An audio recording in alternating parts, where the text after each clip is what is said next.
bahwa pendidikan itu mempunyai tujuan, yaitu eh, untuk mendidikan akhlak anak yang mulia, lalu juga sehat, ya, mempunyai kepribadian, dan itu adalah amanat pendidikan nasional.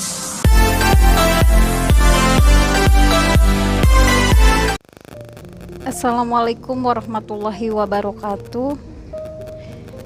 Alhamdulillah kita bisa berjumpa lagi melalui YouTube, dan insya Allah seperti biasanya kita akan sharing, berbagi inspirasi, kemudian berbagi informasi yang mudah-mudahan tentunya ini bermanfaat untuk siapapun yang melihat tayangan ini, terutama untuk rekan-rekan guru.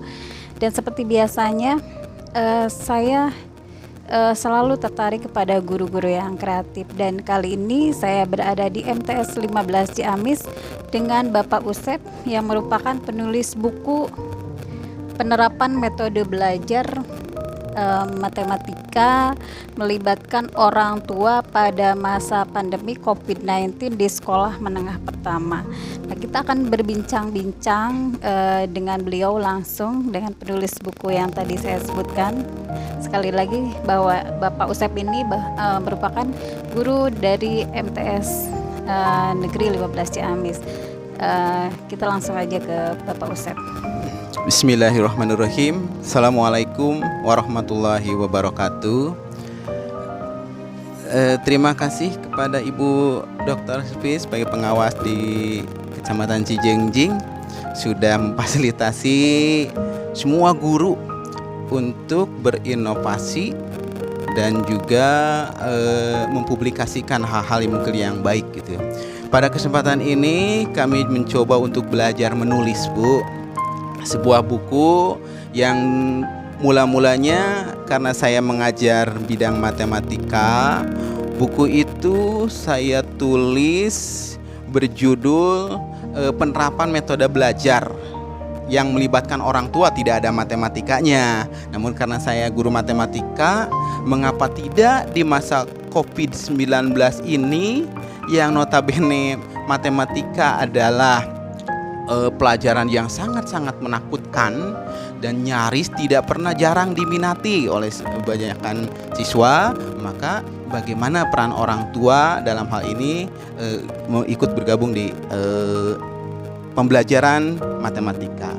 Baiklah Ibu, sebelumnya saya akan coba menganalisa yang lebih jauh lagi bahwa pendidikan itu mempunyai tujuan, yaitu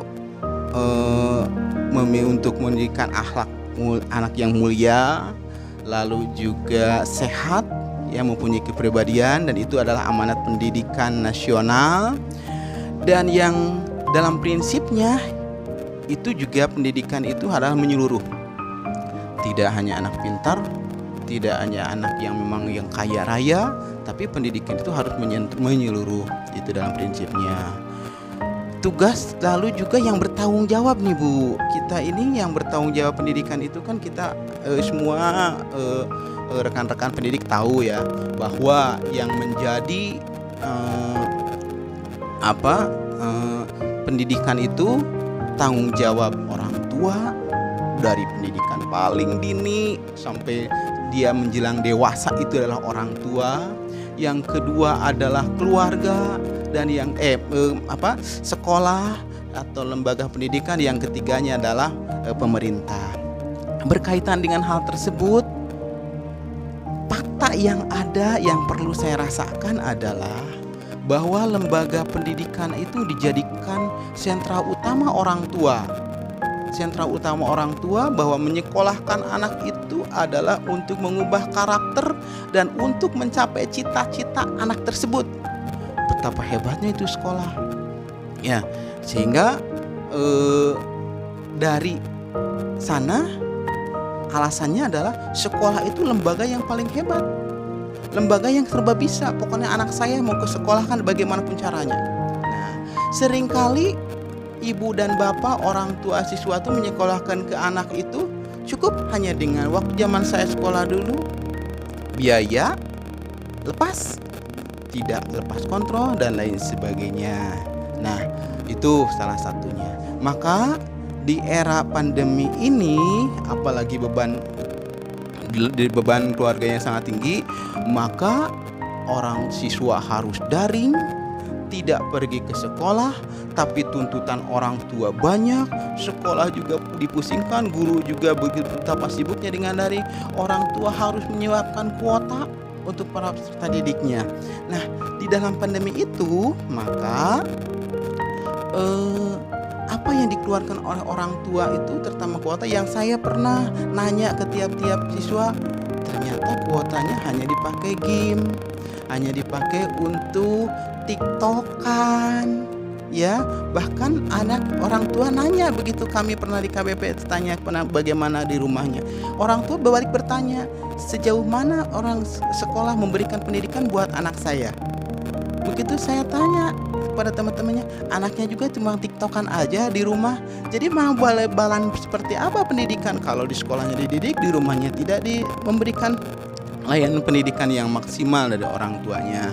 Maka dari sana diharapkan, terutama mungkin yang pelajaran-pelajaran yang susah, ya tadi kalau matematika itu guru memberikan yang soal-soal yang mudah, yang ada dalam kehidupan sehari-hari, yang diharapkan oleh kami sebagai guru matematika nih Bu ya. Terlepas dari itu, dari buku ini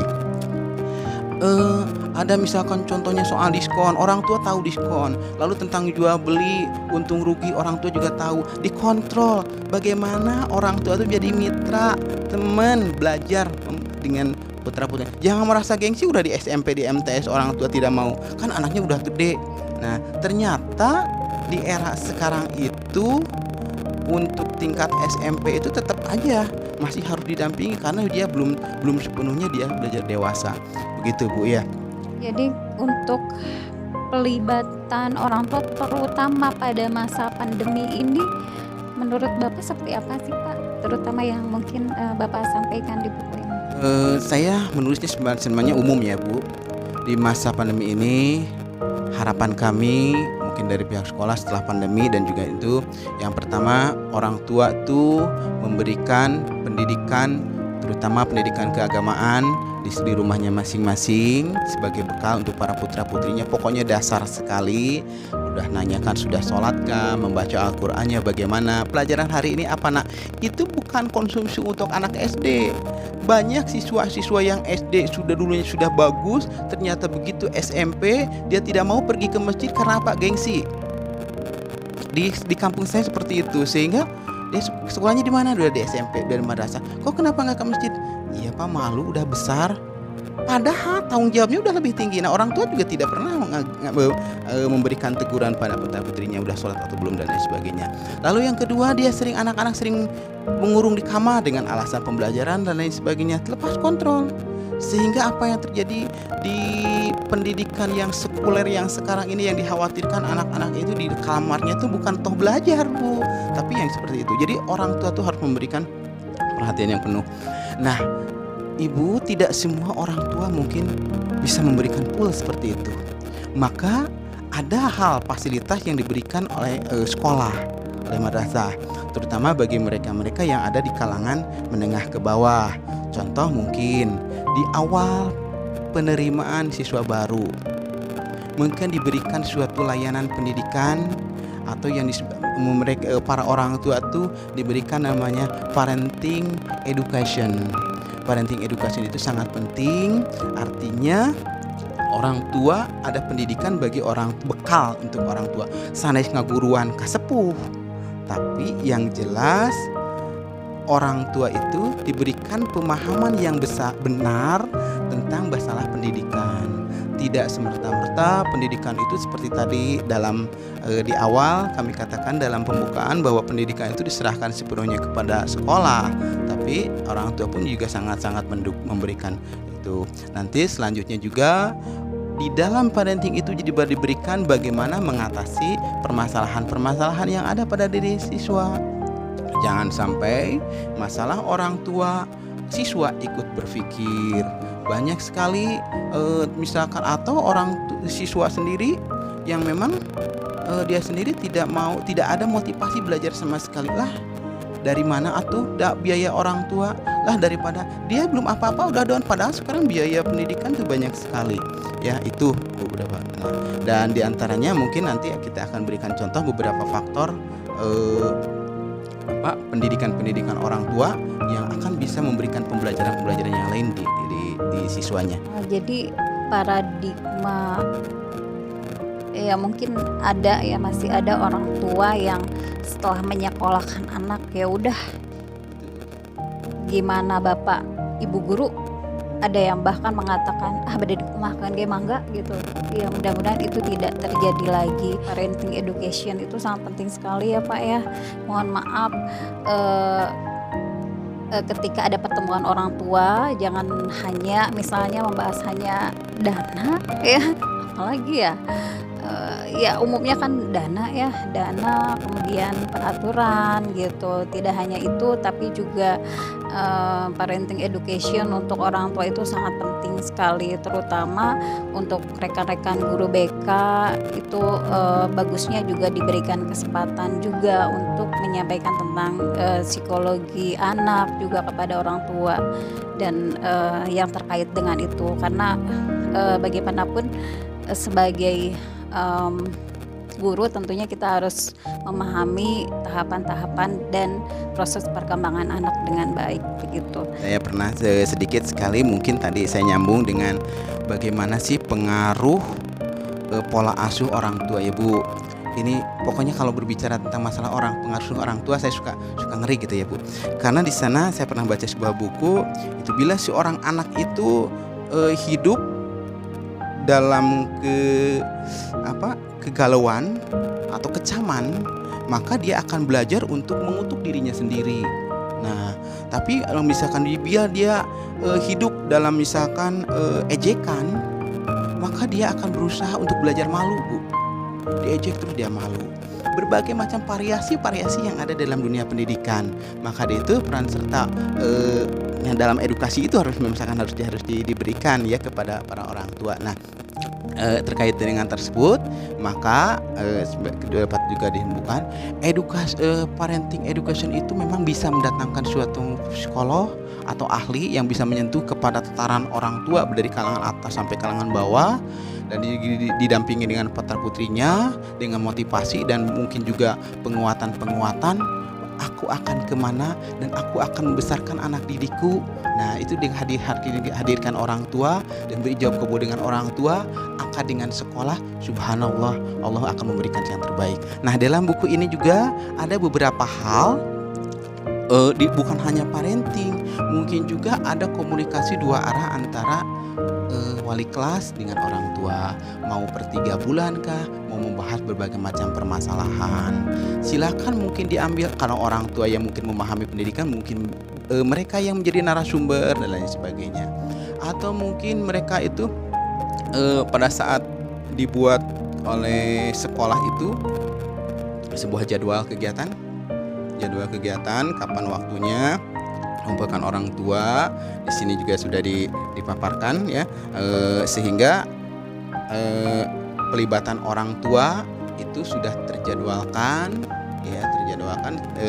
maka sangat nanti ada progresnya, ada evaluasinya bagaimana perkembangan anak didik. Jadi perkembangan anak didik bukan hanya misalkan tadi masalah nilainya bagus, tapi nanti ke depan dia mau seperti apa pendidikan itu. Ini saya menulis itu Bu, dikira saya pandemi itu akan cepat berakhir. Saya hanya menulis misalkan dalam tempo 3 bulan 4 bulan tahun 2020 pasti pandemi juga. Ternyata pandemi terus menerus. Ya khawatir kok orang tua ya, pandemi terus menerus, lalu orang tua juga dengan udah kelelahan, sampai ada orang tua tuh, Pak gini hese ngedidik anak tuh susah banget katanya tuh di rumah tuh. Nah, ada guru yang mengatakan gini, tahu rasa Bu, Pak. Nah, itu ada guru-guru yang celotehannya gitu. Makanya jangan semena-mena terhadap guru. Itu guru semakin gede ininya gitu ya. Padahal seperti itu. Ternyata guru itu memang susah ya, amanat semuanya. Itu mungkin Bu yang dapat saya sampaikan. Ya mudah-mudahan di akhirnya kita bisa memberikan jalan atau solusi strategi apa yang mungkin yang bisa diberikan oleh sekolah buat para orang tua. Kalau misalkan orang tua sudah tahu seperti tadi ada perpisahan, orang tua menyaksikan datang ke sekolah, ibu bapak atau misalkan siapa. Jadi tidak hanya ke sekolah tuh hanya sembarian gitu ya. Tapi sekolah itu sangat penting untuk proses masa depan anak-anak gitu. Itu aja mungkin yang bisa saya sampaikan, Bu. Bahwa di usia remaja itu kan ada tugas perkembangan ya, dan itu harus terlewati dengan baik. Nah, ketika perkembangan tahapan sebelumnya itu tidak terlewati dengan baik, maka itu akan mempengaruhi proses-proses perkembangan selanjutnya. Dan yang sangat mempengaruhi proses perkembangan itu tentunya pendidik. Dan pendidik itu ada dari sekolah, yaitu guru, ada orang tua di rumah. Jadi memang pendidikan itu harus ada kerjasama yang baik untuk memantau, juga membimbing tahap-tahapan perkembangan itu supaya bisa berjalan dengan baik, sehingga bisa mendukung perkembangan selanjutnya menjadi berjalan lebih baik sesuai dengan tugas perkembangannya begitu. Bapak ada closing nggak? Barangkali untuk guru, untuk orang tua. Terima kasih Ibu. Di akhirnya kami mengajak rekan-rekan para pendidik, pengajar, ya mari kita sama-sama dengan niatan yang tulus, ikhlas karena Allah. Anda mengatakan bahwa apa yang kita lakukan itu mengubah, ada sebuah buku Bu ya, mengubah lelah menjadi lilah gitu ya. Pada saat anak-anak yang orang tua titipkan kepada kita tidak berhasil, ya mungkin sudah seperti itu. Nah itu untuk para guru hanya itu. Marilah kita sama-sama mengubah lelah menjadi lilah dengan prinsip bahwa kita memberikan layanan pendidikan itu secara menyeluruh, tidak tebang pilih ini anak pinter, anak ini belum tentu, karena Allah sudah memberikan yang terbaik bagi anak didik kita itu.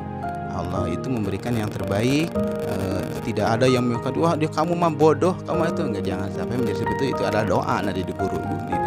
Demikian juga kepada para orang tua, kita harapkan orang tua itu jangan, mungkin tadi seperti dalam ulasan pertama, memandang sekolah itu jangan terlalu wah gimana. Makanya perlu ada jalinan silaturahmi, bagaimana perkembangan anakku Pak Bu di sekolah ini. Nah gitu. Lalu juga feedbacknya dari guru itu harus gini dan seterusnya.